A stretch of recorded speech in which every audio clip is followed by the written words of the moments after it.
So I hadn't actually gotten around to seeing how this larger grid charger was going to fit, but it does just barely fit.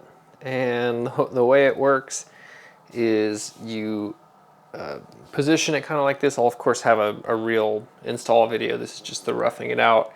And then you're going to drill 2 holes through the steel cage here. So you'll drill a hole there and a hole here. And then over here, it's going to mount with a 9mm spacer. Right now, I'm just using a nut rather, down here, because it actually hits the top of this here.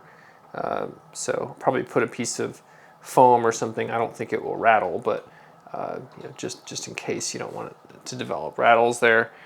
And yeah, it'll then just basically plug in something like that to the LiBCM. I don't want to cut these cables down because I'm not really sure with the FOMO-CO, the 47 amp hour modules, I'm not really sure where this is going to go in that larger version. But for the AHW5s, they'll go here, and this will just plug in like so. So it just barely fits. I did have to cut the corner off of the mounting bracket on this.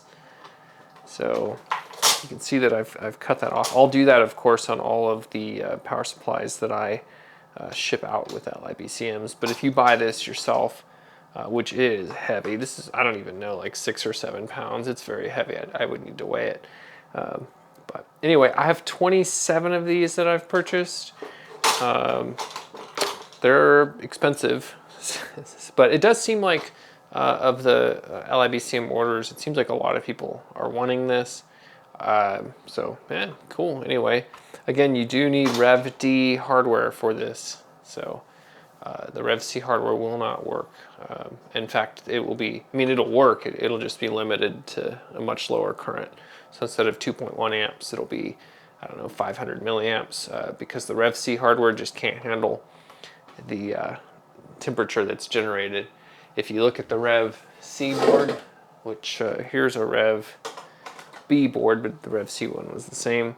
You can see there's that, and then if you look at a Rev D board, we'll grab one of the broken ones here.